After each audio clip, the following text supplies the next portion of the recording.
And here we are. So thank you all for coming back for the last lecture in this first panel of the conference. And I'm very happy to introduce Dr. Efraim Podoksik, who is a senior lecturer in the Department of Political Science at the Hebrew University, where he teaches history of political thought. He holds a PhD from the University of Cambridge, and in the past he served as assistant professor at Bilkent University, Turkey, and was a Humboldt Fellow at Max Weber College in Erfurt. He specializes in political thought and intellectual history.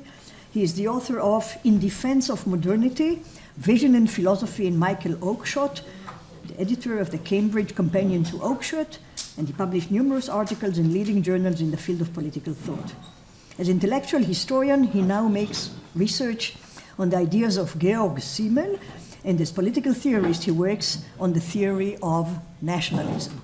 All of these very relevant to our subject today.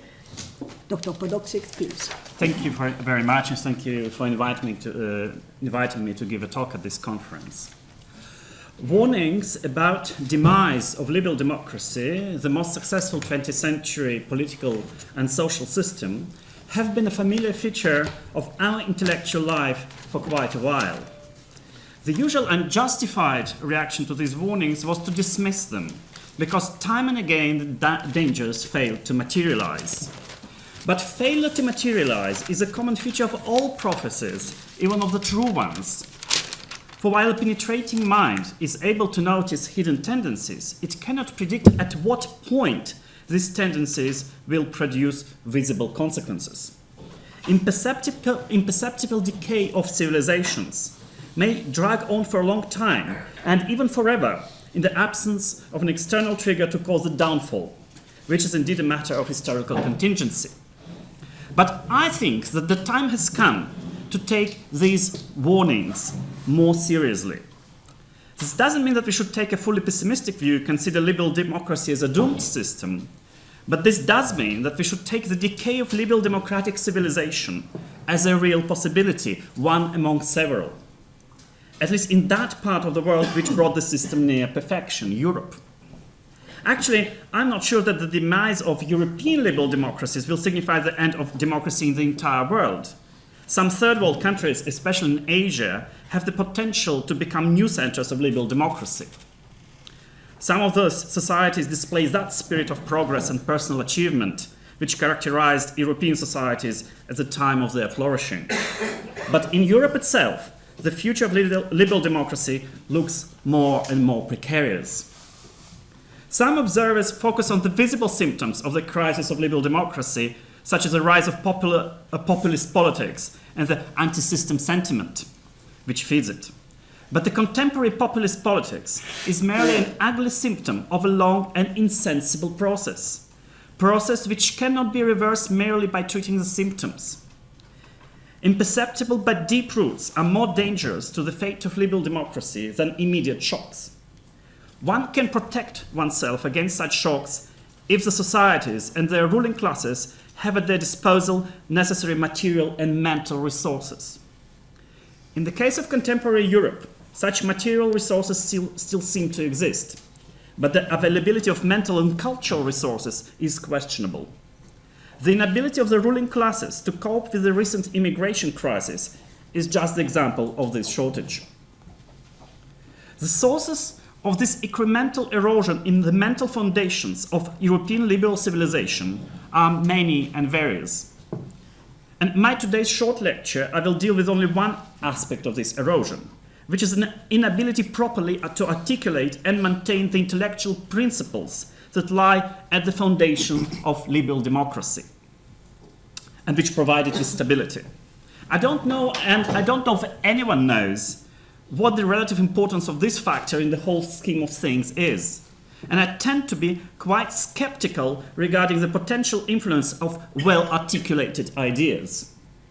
But my field is political theory, and it is a sphere in which I am somewhat competent to offer advice. All I can say is that the principles of stable liberal democracy appear to be such and such, and that too great a deviation from these principles may put liberal democratic regimes at risk. It's not in my competence to offer advice about the best way of promoting these principles, or evaluate whether promoting them is possible at all in the context of the general social, economic, and cultural world historical tendencies over which we have no control.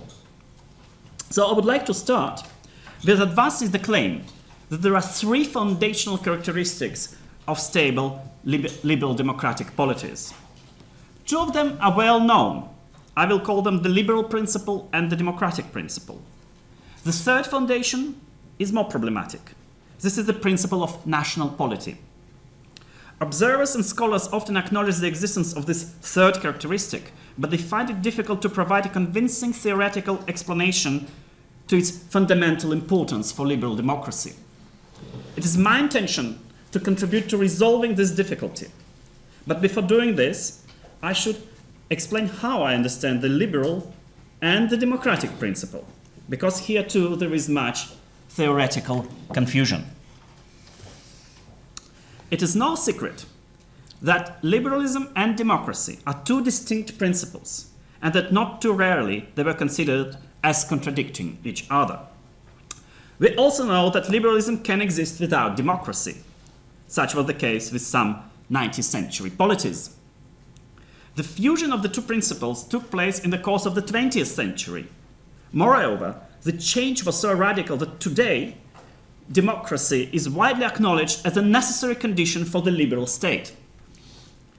Nevertheless, even in the 20th century, liberal theorists, while admitting the inevitability or even desirability of democratic practices, often try to redefine democracy in such a way as to give preeminence to the liberal over the democratic principle. The liberal principle postulates a set of basic civil liberties which are protected through the mechanism of the rule of law. This principle is embedded in what became known as the procedural or formal theory of democracy, which is also sometimes named the elitist theory of democracy. Schumpeter is its most famous proponent, and among more recent theorists, one can name, for example, Samuel Huntington. This theory allows democratic participation to the degree necessary in order to ensure practical possibility of changing rulers. In other words, it limits the democratic principle to the mechanism of free and fair elections. A seemingly modest criterion of free and fair elections, in fact, presupposes a very sophisticated institutional mechanism which makes such elections possible. And this mechanism includes the protection of basic civil liberties, especially the freedom of speech and association, and the effective mechanism of the rule of law as their guarantee. When basic civil liberties are not protected and the fairness of judicial system is compromised, no free and fair elections exist and therefore no democracy. This is why it is a mistake to think about today's Russia and Turkey as democracies just because they hold elections which look like open to some degree. The procedural theory of democracy thus puts an emphasis on the liberal principle. It is suspicious of the democratic principle, which in the first approximation can be described as a government of the people, by the people, and for the people. There are two interrelated reasons for this suspicion, a theoretical and an historical. The theoretical reason is that it is almost impossible to operationalize the ideal of the popular rule. Several grave obstacles immediately come to one's mind, such as the conflict between consensus and majority. In other words, can majority usurp the title of the people as a whole? Or the difficulty of translating the preferences of the majority of the population into the composition of representative institutions. At least for the reason that different systems of electing representatives will produce radically different results. And there is no a priori way to decide which of those systems is more generally representative of the population preferences. Or one can also argue that the people's preferences are unstable and are not even always transparent to the people themselves. As for the historical reason, liberals are worried that in the absence of an agreement about how about how popular preferences should be translated into representative institutions, anti-democratic regimes may hijack the democratic rhetoric to establish the dictatorship of a small minority over majority by arguing that this minority knows best what the majority of the population desires. This was the case with communist regimes. So the apprehension about the democratic principle have good reasons. But the thing is that the democratic principle is no less indispensable to the existence of stable liberal democracy than the liberal one. One major reason for this appears to be that in the condition of mass literacy and social mobility, no people will long tolerate a gentle rule by the liberal elite if it doesn't perceive this rule as mandated by the people and directed towards securing its basic interests.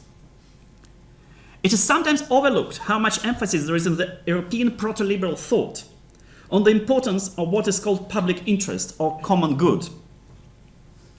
Take Locke, for example.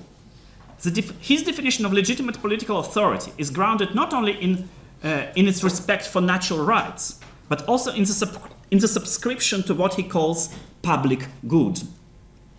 Moreover, careful analysis of early modern political thought reveals that it suggested interesting ways of connecting representative government with the public or common good, which allow avoiding the danger of anti-democratic manipulation.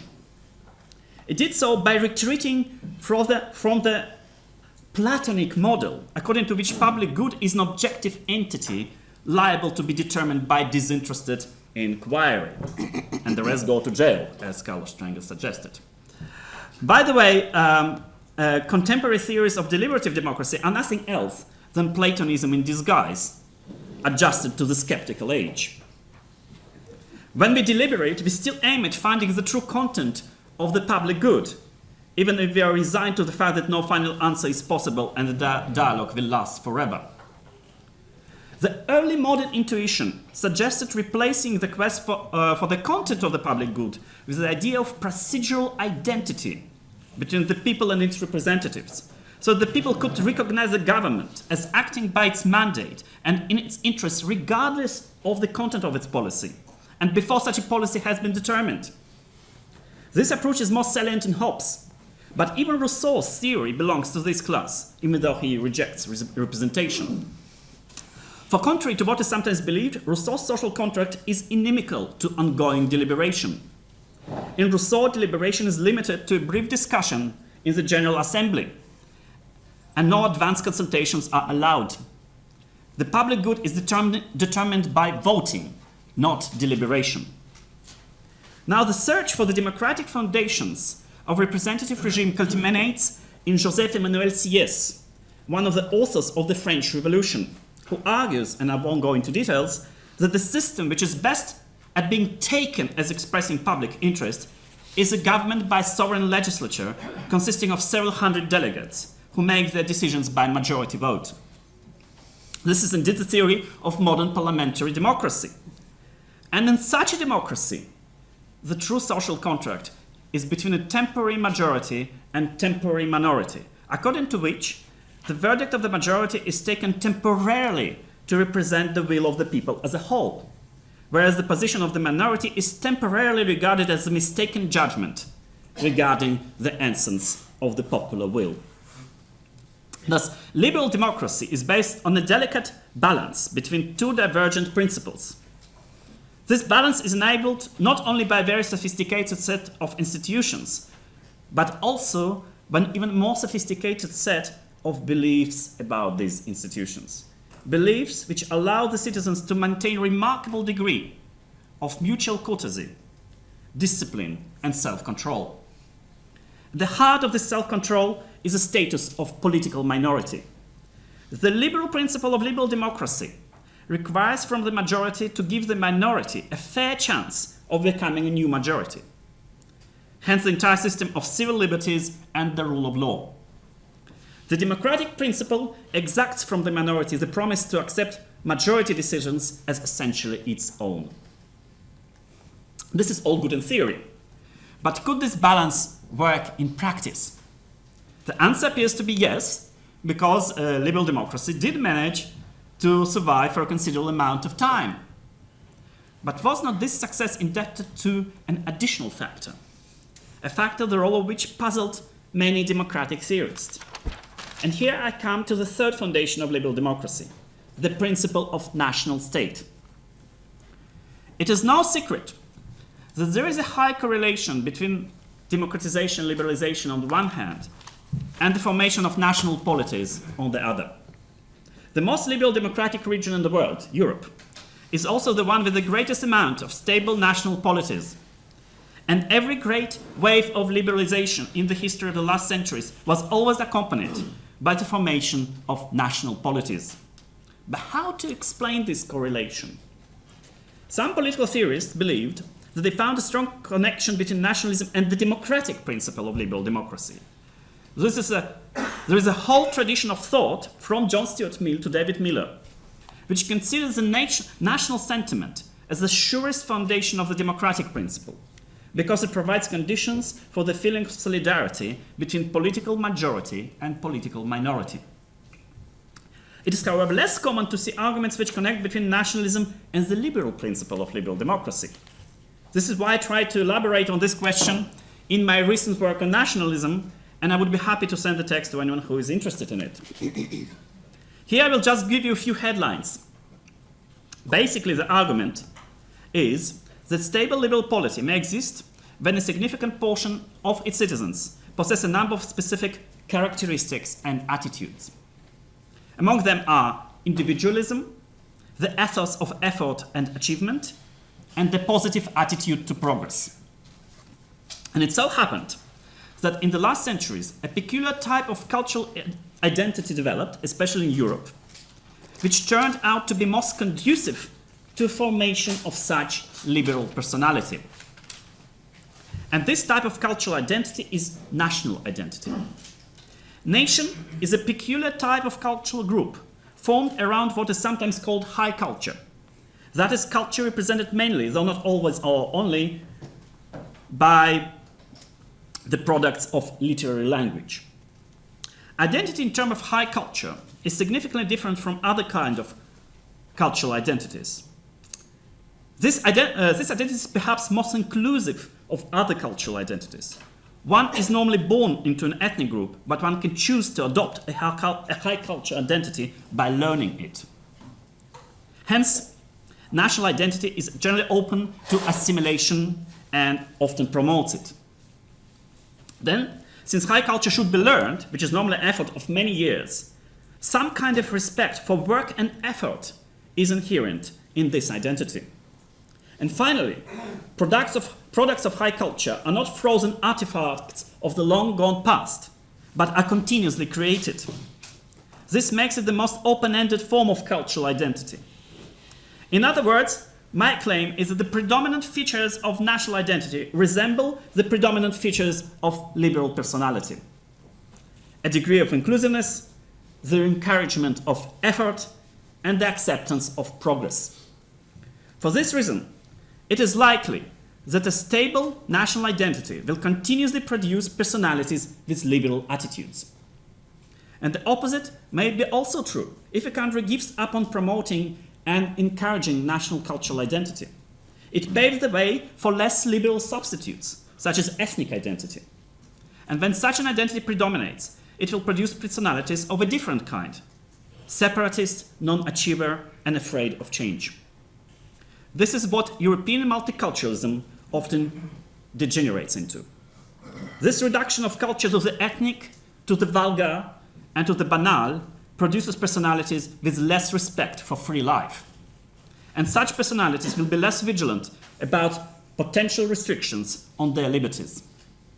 This doesn't mean that it is impossible for a stable liberal democratic polity to exist without being founded on the national principle.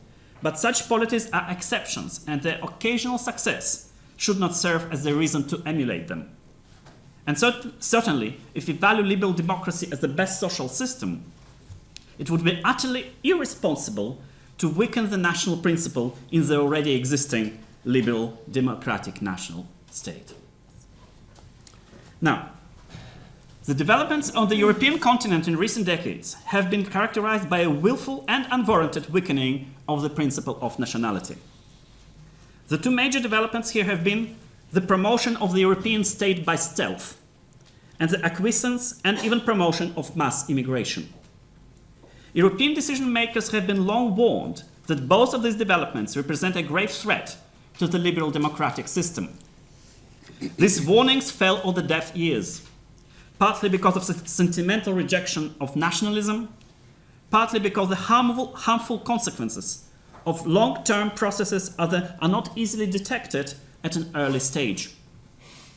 It seems to me, however, that today Europe has entered the stage when the danger to its liberal and democratic foundations is clearly visible. And I believe that this danger is partly a result of weakening the national principles in Europe. Again, the damage to democracy is easier to detect than damage to liberalism.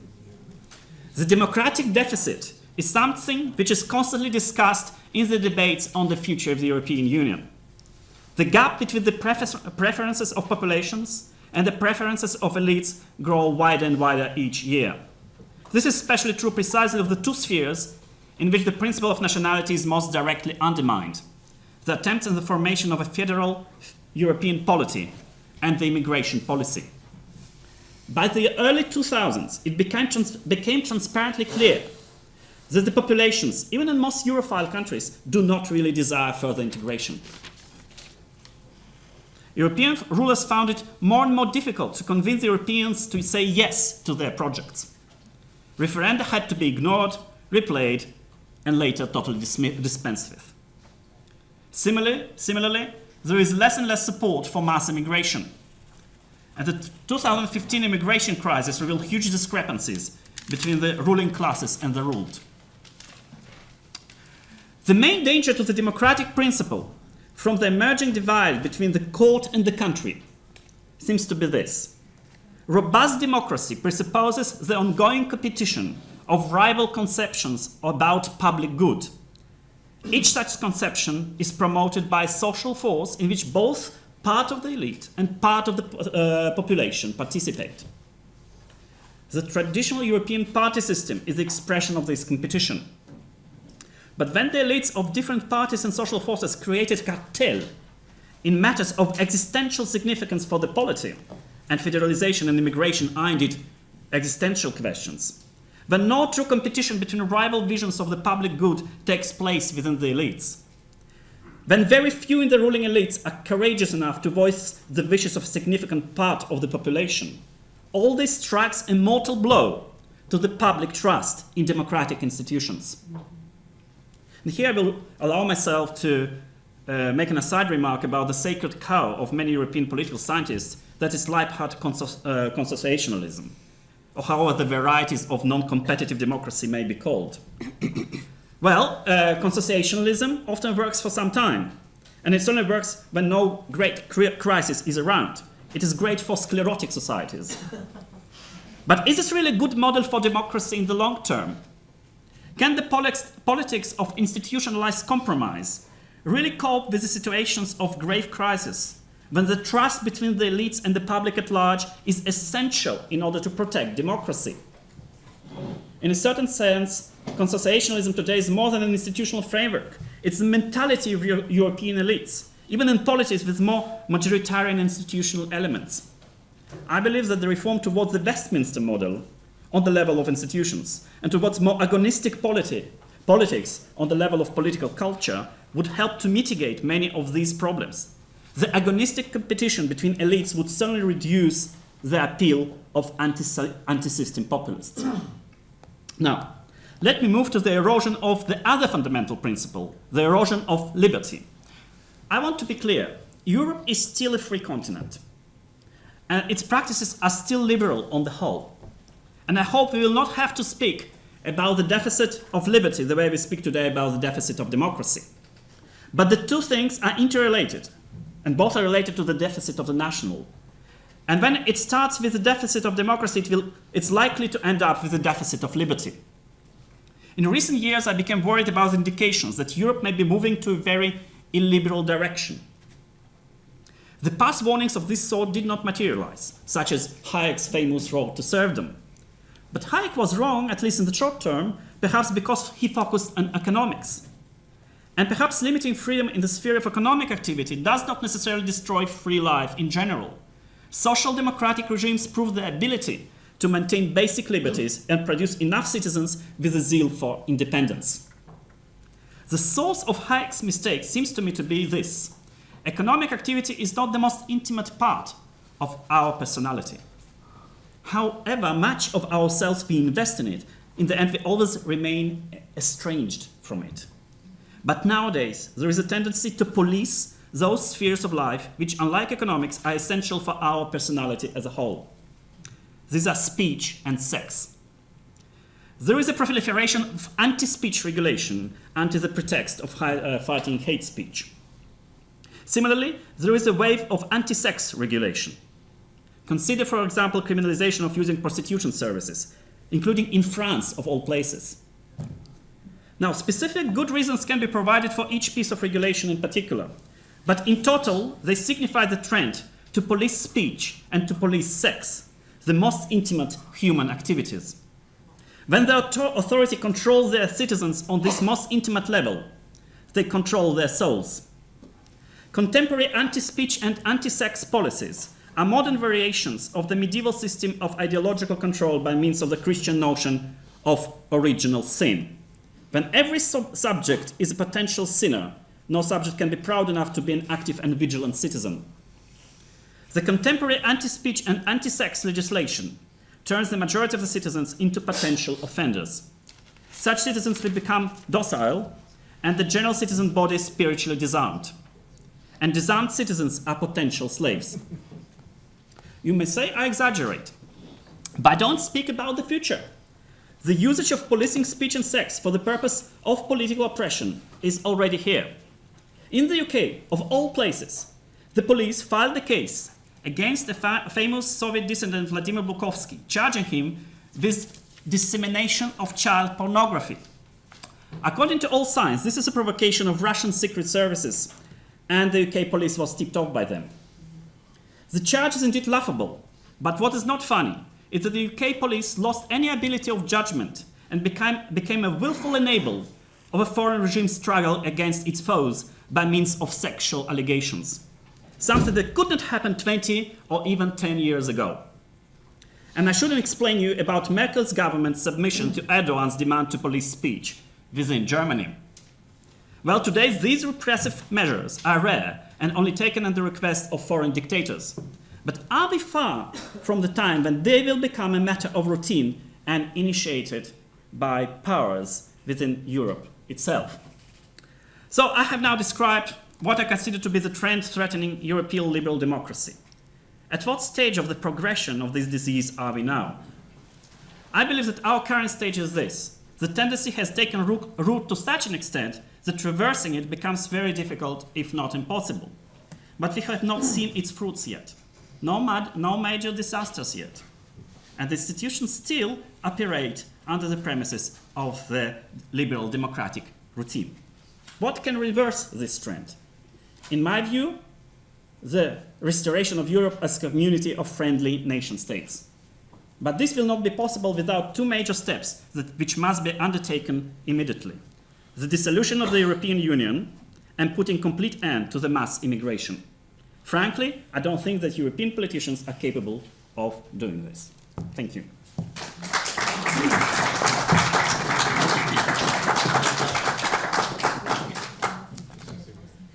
Well, this is a major challenge. It's Europe Center, but I think it's very, very important to have a clear look at Europe. I want to add to the challenges that are already put on our table. I think the distinction between the principle of nationality as citizenship and the principle of nationality as ethnic. We talk about ethnic and civic nationalism. There is an important ambiguity in the description that we have just heard. I think the idea is to fight for more civic, inclusive, learned, acquired identity, national identity, but the condition is no immigration because there is a problem in thinking that there is a possibility or justification for dealing with the kind of communities, either native or immigrant, and forcefully or in some other forms, assimilating them into Western values. You know the new tests for naturalization in many, many European countries. This is a very, very, very hot issue, and it goes to the crux of democracy. I agree with you completely. It's not only the liberalism, it's go to the crux of democracy, because the question, who is the demos, and what are the affiliations between the demos? Is it only the constitution? Is it only political, or is it also cultural? And what do we mean by cultural versus ethnic? These are major questions not only for Europe, but for many states whose borders are artificial, and they are now homes to different cultural communities who do not want to assimilate, who are fighting for the right to maintain their separateness. So we heard about the challenges for Israel. One of the challenges for Israel is indeed the tension between the demos, that is Jewish and not Jewish, and Jewish of various sorts, and the ethnic, cultural, national community whose self-determination is the basis of the place, Jewish, and this immanent tension is definitely a very present problem for Israeli democracy, and I agree completely, not only democracy, but survival as a coherent society. So we are going to take a few questions and comments, and preference is going to be for people who have not been talking before, but we'll take a few and let Dr. Podoksik reply. Please. Okay. Mike, please.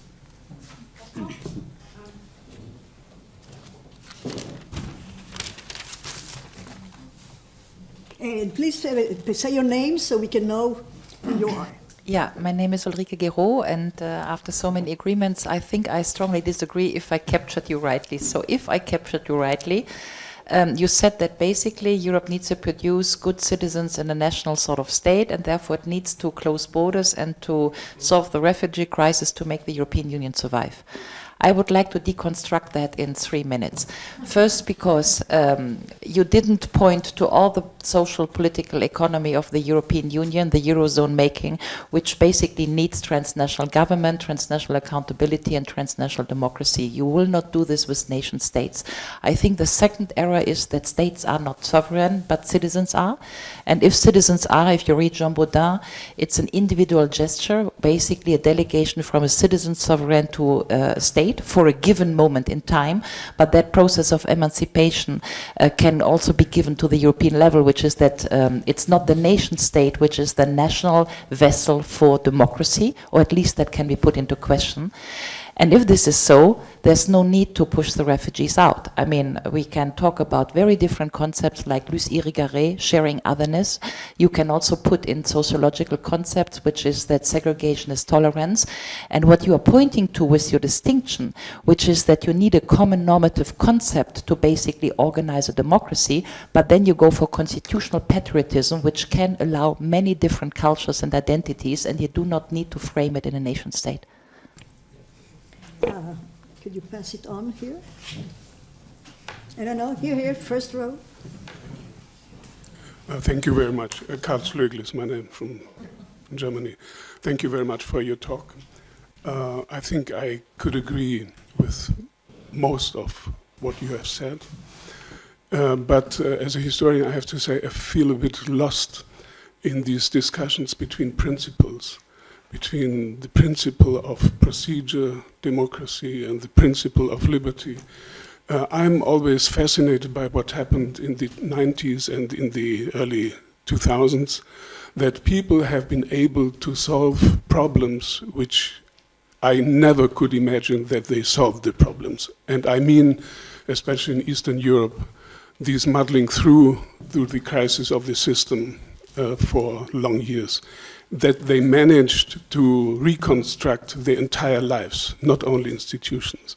So my question is, why in this discussion, especially among political analysts and people who deal with political life and institutions, do not address their interest to the non-political things.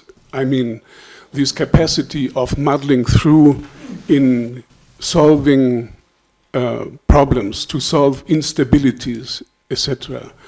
And where is the place for political analysts for managing life? Please, could you pass them? Thank you. Hajo Funk is my name. I just want to add by being a bit more differentiated with respect to nationalism, civic nationalism, and on the other hand, ethnic nationalism. At the end, you de facto fused it in saying, okay, get away with the refugees. That's too simple. And you can show it in each of the states that have now problems with refugees. It's very different how they try to manage it. And the estrangement of democracy and the rule of law comes from right-wing populists who take the sentiment against the European Union as such and do it by projecting their aggressions and frustrations on the minor scapegoat. That has been for decades the Jews, that are the Sinti and Roma, and that's now it's now a kind of anti-Muslimic racism. So we have to differentiate what is at the core of the problems, and that may bring solutions how to solve it. And so it's much too much generalized. Okay, okay, last one.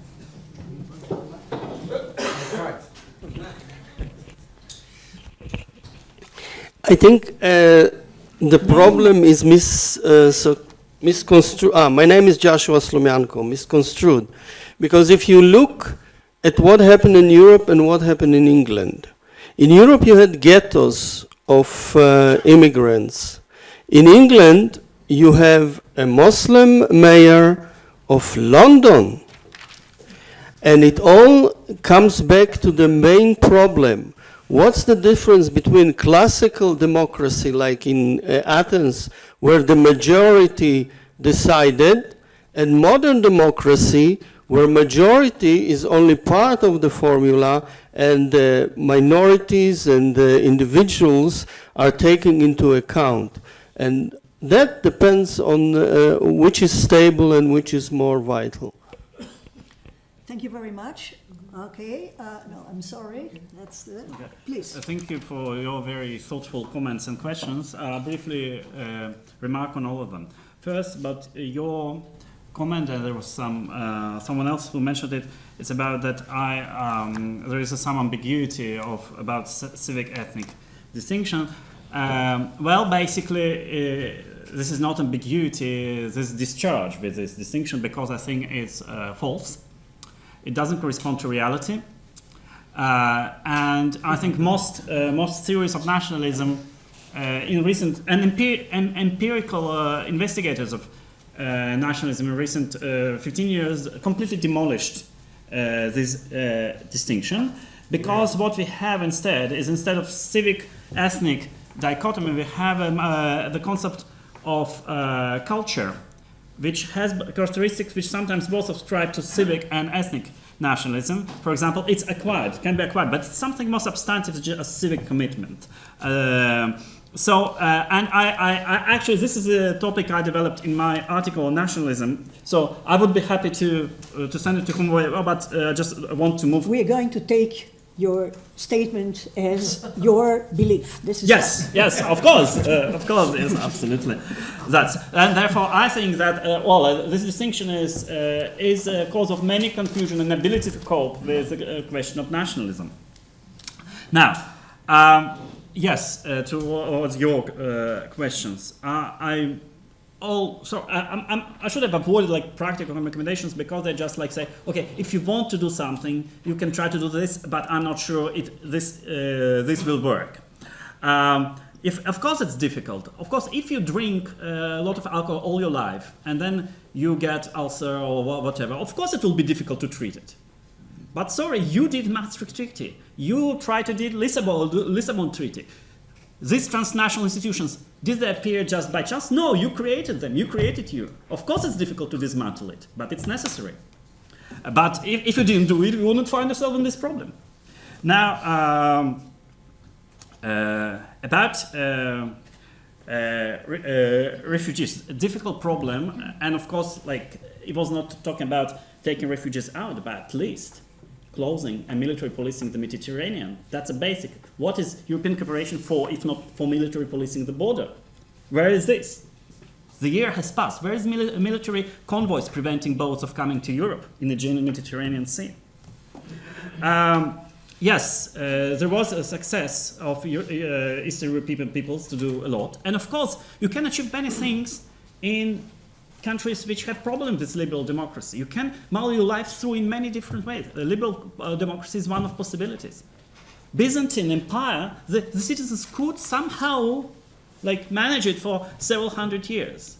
But if we think that liberal democratic regime is the best form of regime for many reasons, and prosperity and stability and freedom they give us, okay, that's a recipe. But if it's not impossible, okay, we can have some kind of strange frameworks which will be less democratic. European Union will be less democratic. United States will be less democratic. Russia is already not democratic. It's possible to live there. We will live and maybe we'll cultivate our garden.